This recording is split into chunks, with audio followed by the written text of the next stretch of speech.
Hello, thank you for tuning in to the Katie Sassine Show, addressing the indoctrination of the nation. Now, if you were tuned in Monday and Tuesday, then you caught my spiel on the Bill Maher show. At the beginning of Monday, I didn't even know how to say his name. Now I'm an expert. It's not Maher, it's not Maher, it's not Maher, it's just Maher. So I don't know how I didn't remember that of watching the episode one time, but Bill Maher has, it's a funny show. Do I personally like, the things he says? No, I don't. It's liberal, it's very, very biased, and everybody just eats it up. And that's what I like about it, because I get to see how easily the audience members eat up the information that, Maher just spits out. And most of the information he talks about is just the repetitive same things over and over again, but he makes jokes about them. He makes little funnies, and he's a funny guy, and he's, good at his job. And what I find interesting about the show, that I want to reiterate the whole point of mentioning the Bill Maher show, well, he's capitalizing on Trump. He's actually, he's yet fighting for being progressive and progressivism and socialism. And meanwhile, he's capitalizing on President Trump. He's even using Trump's slogan, MAGA, as his new slogan for his show. Instead of saying, "Make America Great Again," Trump is saying, Bill Maher is saying, "Make America Sane Again." So, and this is also a new angle that the media is taking. If you haven't been stuck under a rock for the last 2 weeks, then you are well aware that everybody's trying to call Trump insane. And of course, because they brought him to that point, they've gotten him so fed up with their you-know-what, that they're just being ridiculous, and he's tired of it. He's tired of it. He's a human being. And in looking back in history, I have never seen a president get so hassled. It's unbelievable. So, and of course, it's only probably going to increase with time as globalization increases, technology increases, and methods of receiving information are more rapid fire. So every day we have a little bit more of media incorporated into our daily lives. Every day it advances a little bit more. So maybe the next president will get, more heat than Trump, because there was a lot of heat on Obama online by conservatives and, by people abroad, or just people who were skeptical of Obama. There were accusations that, Michelle Obama's a man. There were accusations that Barack Obama was a homosexual. There's even a guy who died, but prior to when he died, he went to court and had a testimony that he actually had relations with Obama. And shortly thereafter, he died. So the truth on that was never really addressed between that man and Obama face to face. They were never brought in court together. He died before there was even a hearing that could take place. So, there are a lot of strange accusations about the Obama administration as well. Maybe it just comes with the technology. Now, recently, I've had the opportunity to work on my first article posted to fetchyournews.com, which I'm very excited about. And the article, get this out of my way, it's kind of covering me up. The article is about the new U.S. Congressional representative of the 6th District of Georgia, which covers North Atlanta areas. So I believe that's Johns Creek and Brookhaven, a really great area of Georgia. And the predecessors of this seat were Tom Price. Now the seat is vacant. The predecessors were Tom Price, who is now new Secretary of HHS, Health and Human Services. Then we have not Newt Gingrich was before the one who was before Price. And then we had, who am I missing? Okay. Oh, Johnny Isakson, who went on to run for Senate. And then before Johnny Isakson, there was a vacancy open because Newt Gingrich went on to work for the federal government as well. So, directly with the federal government. So we see there's a trend here in the 6th district. We see that the 6th district is a pretty big deal. If you get in the 6th district, you know, you may have a promising future in DC, because history has it that that's where you're going. You know, based on the last 35 years, whoever gets this seat is going to be a monumental figure in American politics, just like Isaacson, just like Gingrich, and just like Tom Price is currently working toward. Now, of course, local services and state services are heroic and they're appreciated, but, you know, the more the merrier. And this is a goal that many politicians have.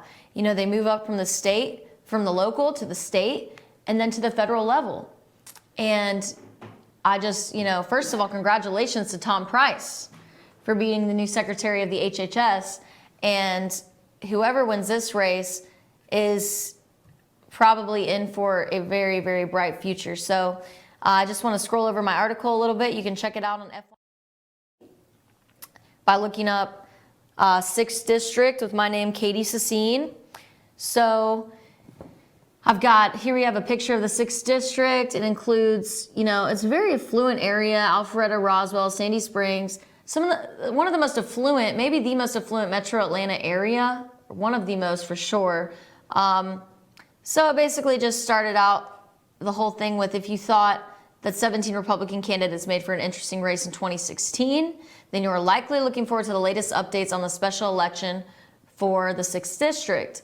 Now, there are 18 candidates running for this seat. 18.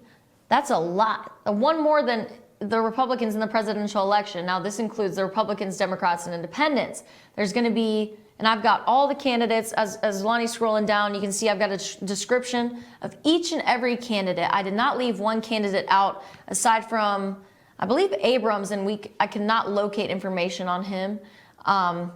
His site was not set up, et cetera, et cetera. So I start out with the Republicans, then the Democrats, and then the Independents, and I give a brief description of each.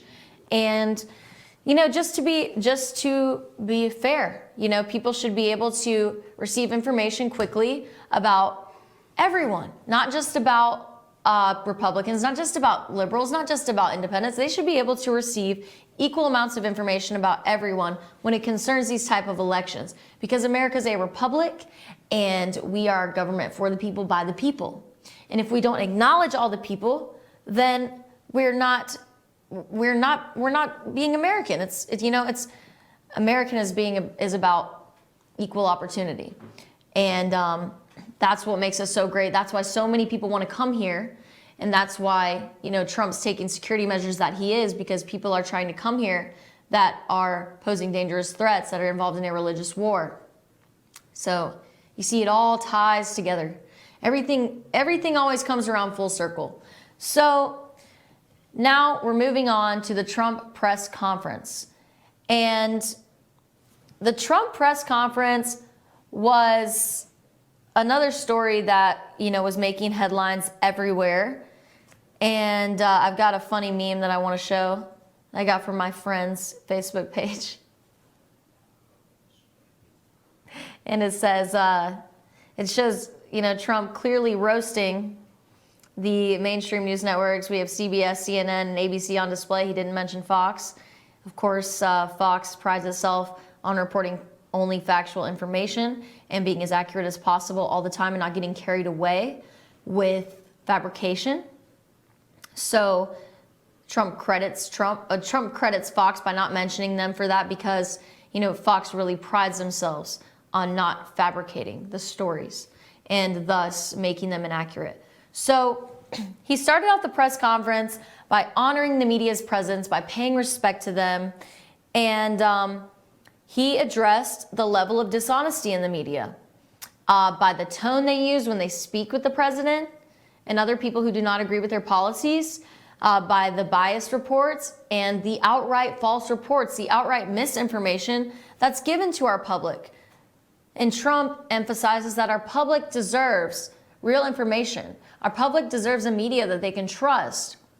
He also notes that the approval rating of the media is lower than that of Congress. It was some like 40% below Congress's rate of approval rating. And of course below Trump's. So I would like to show this video. It's very interesting. There may even be a lot of conservatives that dissent with my opinion on this, which is why I want to show it. Now, there's an Orthodox Jewish reporter that stands up at the press conference, you know, where this press conference we're speaking of that occurred, I believe, last Thursday. And he is there for AMI magazine, and Trump stops him in the middle of his question. Now, let's take a look at that video. I want to know, why did Trump stop the reporter? We're going to answer that right after. Wait, watch how friendly he is. Go ahead. I've been with you the entire campaign, Mr. President. Go ahead. So, first of all, my name is Jake Turks from AMI Magazine, and despite what some of my colleagues may have been reporting, I haven't seen anybody in my community accuse either yourself or anyone on your staff of being anti-Semitic. We understand that you have Jewish grandchildren, you are their Zaidi. However, what we are concerned about, and what we haven't really heard being addressed, is an uptick in anti-Semitism and how the government is planning to take care of it. There's been a report out that 48 bomb threats have been made against Jewish centers all across the country in the last couple of weeks. There are people who are committing anti-Semitic acts or threatening to. You see, he said he was going to ask a very simple, easy question. And it's not. It's not. Not a simple question, not a fair question. Okay, sit down. I understand the rest of your question. So here's the story, folks. Number one, I am the least anti-Semitic person that you've ever seen in your entire life. Number two, racism, the least racist person. In fact, we did very well relative to other people running as a Republican. Quiet, quiet, quiet. See, he lied about, he was going to get up and ask a very straight, simple question. So, you know, it's welcome to the world of the media.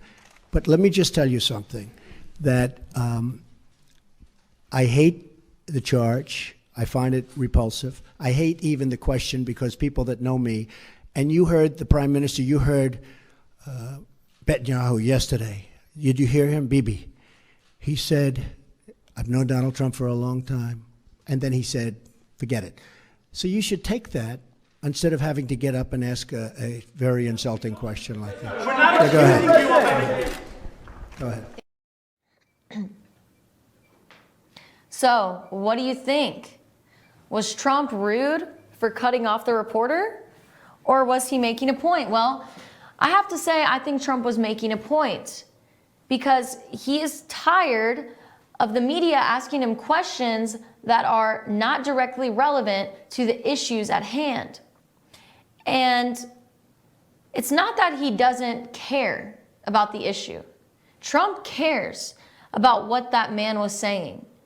But Trump believes that for some reason, that man is going to twist Trump's words, whatever Trump would have responded to about anti-Semitic acts, that he would twist Trump's words, because time and time again, Trump and his whole administration, for that matter, is accused of bigotry and all of the isms in the book. So, of course, he fears that, or he probably thinks that, or is almost positive, that this man would misconstrue Trump's reply. So I'm going to side with Trump. If there's anyone who disagrees, you can follow me at Twitter at KatieFYNTV, talk to me about it. And of course, always email me at katie@fetchernews.com. So yeah, we'll be right back with you to discuss more on the contentious press conference.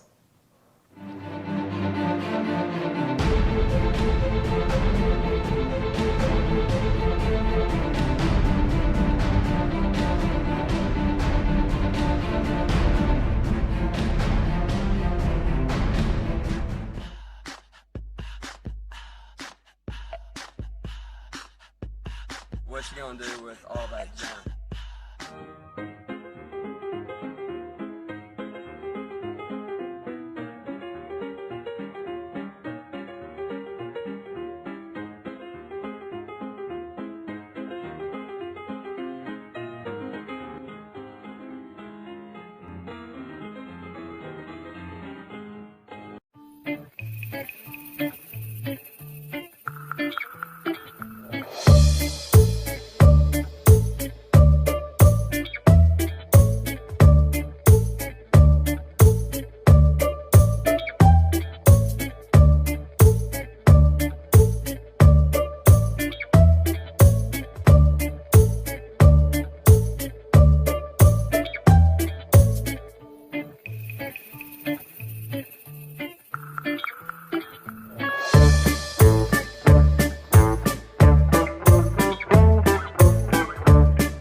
Circuit World, brand name merchandise at unbelievably low prices. Furniture, appliances, and electronics. Circuit World is locally owned and operated, serving the tri-state area. Circuit World has highly trained professionals to help. Visit your hometown Circuit World today. 3 locations in Georgia, Ellijay, Blue Ridge, and Blairsville, Franklin, and Murphy, North Carolina. No credit checks, so let Circuit World deliver to you today. Hi, I'm Rhonda the Mattress Lady, and this is my husband Gary, owners of Mattress Overstocked in Ellijay next to Walmart. And we want to earn your business. From the time you walk in our door to the time we deliver your new mattress to your door, you will see the difference. Our selection and prices are the best in North Georgia, and customer service is our top priority. So y'all come on in and let us help you find the right mattress at the right price. That's Mattress Overstocked in Ellijay next to Walmart.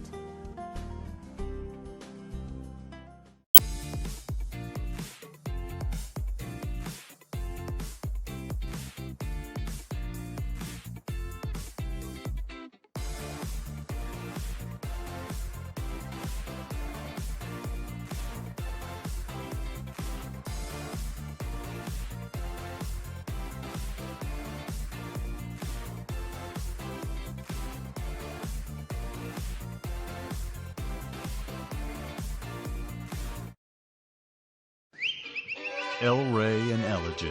El Rey Mexican Restaurant. Family owned and operated and a local favorite for families, parties, and meetings. Great prices.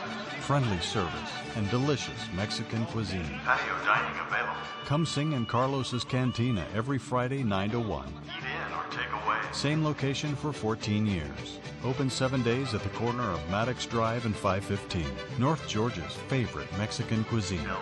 El Rey and Ellijay.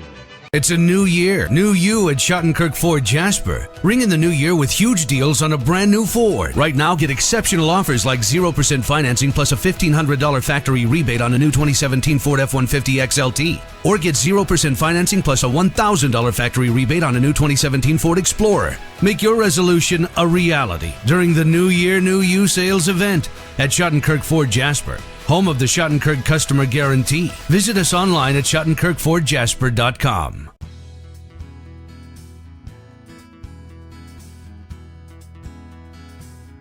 Hello, my name is Chad Watkins. I'm the manager at Larry's Body Shop. We are a family-owned and operated business and have been serving the North Georgia area since 1978. We are located at 1216 Progress Road in Ellijay, Georgia. Our shop specializes in collision repair, and we work with all major insurance companies. Larry's Body Shop is ICAR Gold, the highest role of training recognized by the collision repair industry. It is estimated that only 10% of collision shops meet these standards. Our shop consists of state-of-the-art equipment such as laser measurement system, down-drive spray booth, spot and MIG welding equipment. All of our paints are mixed on-site so that we can guarantee your paint to match every time. I know that having an accident can be a stressful event. We take pride in making sure our customers are satisfied with the repair of their vehicles. Our waiting area is clean and comfortable with free Wi-Fi and refreshing beverages. So if you're in an accident, stop by and see us at Larry's Body Shop. North Georgia Diamond is your source for diamonds. Come on in to view the area's largest selection of fine jewelry at North Georgia Diamond. All repairs and designs are done on site by our jewelers. And North Georgia Diamond has the lowest prices on loose diamonds. You can also sell your gold, silver, and coins at North Georgia Diamond between Walmart and Lowe's in East Ellijay. Locally owned by Bill and Allison Craig, North Georgia Diamond is your source for diamonds in North Georgia.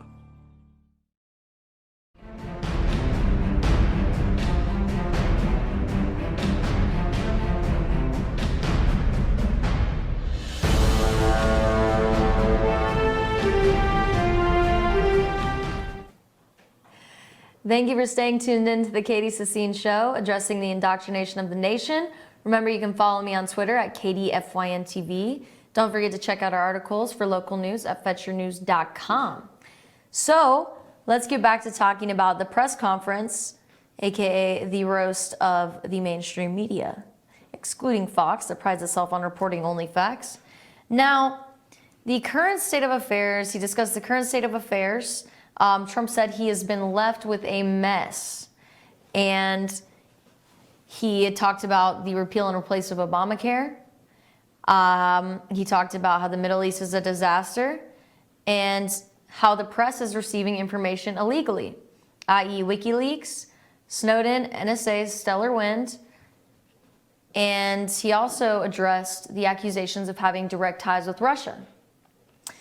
The NY Times front page story discredited Trump. Trump says, I own nothing in Russia. I have no loans from Russia, etc. So he's trying to prove that, he has no reason to do any kind of illegal business exchanges with Russia. And he doesn't understand why he's being called out for trying to have amicable relations with Russia. Because that's what every president has wanted since the Cold War. I mean, why wouldn't we want to be strong with one of the most powerful states in the world? Russia is one of the most powerful, is one of the superpowers. They have a vast amount of territory that gives them a huge extension of military power that most states can never attain. And that makes them a very valuable country. That makes them a very smart ally for the U.S. Now, because the U.S. has been hegemony, thank you, George, for helping me with that pronunciation, if you're listening, and here's brainwashed. Still working on brainwashed right now, George. So anyway, so right now the U.S. is the only hegemony in the world, but we could be looking at a restructuring of power soon, which is why being amicable with Russia is so pertinent. And it's why Trump is smart enough to know that this is a relation that he wants to foster, that this is a country that he needs to foster relationships with, because the shift of the balance of power is sometimes, it could be inevitable. So we could be moving into a system with a bilateral, we could be moving into a system of international governance of bilateral powers where it's two countries ruling, or maybe multilateral where there's three. My guess for the three would be China, Russia, and America, and maybe the UK. I mean, the United Kingdom, would be also present at all affairs and a mandatory member in all affairs. And if it's bilateral, I guess my prediction would have to be right now, America and Russia. So that's why being amicable and fostering Russian relations is so important, and it becomes increasingly important with time, because the amount of time that we can last as a hegemony, as the one unilateral leader of the international system, is ticking away very quickly. So we need to make sure we keep our friends close and minimize our enemies. And not really crazy about the phrase "keep your enemies closer," but if you'd like to side with that, I guess that's true too. And by minimizing your enemies, you make them closer to you so that they're less likely to do enemy-like things. I mean, who's to say one moment someone's your friend, one moment they're your enemy? So, that phrase, give or take, all right, take it or leave it. Trump, just like the meme shows, he roasted the media. It was the media roast. He really stuck it to the media. He asked to speak with polite reporters, and as we saw earlier, he even cut off a reporter from Ami magazine for asking a question that would undeniably probably be twisted and turned. And anyway, so let's check out part of the conference where Trump calls out the media and talks about Mike Flynn. Resignation. He respectfully gave it. He is a man who, there was a certain amount of information given to Vice President Pence, who's with us today, and I was not happy with the way that information was given. He didn't have to do that, because what he did wasn't wrong. What he did in terms of the information he saw, what was wrong was the way that other people, including yourselves in this room, were given that information, because that was classified information. It was given illegally. That's the real problem. And, you know, you can talk all you want about Russia, which was all a, you know, fake news fabricated deal to try and make up for the loss of the Democrats, and the press plays right into it. In fact, I saw a couple of the people that were supposedly involved with all of this, but they know nothing about it. They weren't in Russia. They never made a phone call to Russia. They never received a phone call. It's all fake news. It's all fake news. The nice thing is I see it starting to turn, where people are now looking at the illegal, Maher, and I think it's very important, the illegal giving out classified information. It was, and let me just tell you, it was given out like so much. I'll give you an example. I called, as you know, Mexico. It was a very, very confidential classified call, but I called Mexico. And in calling Mexico, I figured, oh, well, that's nice. I spoke to the president of Mexico, had a good call. All of a sudden, it's out for the world. So those were the highlights from C-SPAN. And if you continue watching, Trump compares this whole mess to Mexico, into how the calls to Mexico were put out in the public, excuse me, and they were supposed to be classified. They were supposed to be classified calls. And, you know, even in business, even in, you know, corporations, there are classified calls. Why can't the presidential administration have classified calls? Why does the media have to infiltrate this information illegally? Maybe they need to protect it better. Well, I guess that's a problem with the White House that they do need to fix. So they do need to investigate what's going on there in order to solve that. Anyway, so we're going to continue more on the press conference. I've got a guest speaker coming on next episode, planning to have Mr. Douglas Cameron, a very popular singer in the metro Atlanta area. He is a Rat Pack man, and he sings a whole bunch of good music. And I just saw him at the Strand Theater in Marietta on Valentine's Day. It was an excellent show. I highly advise to follow him on social media, etc. So we'll talk more about him in the next episode. And I'm Katie Sassine, your host. You can follow me at Katie FYNTV. Thank you for tuning in.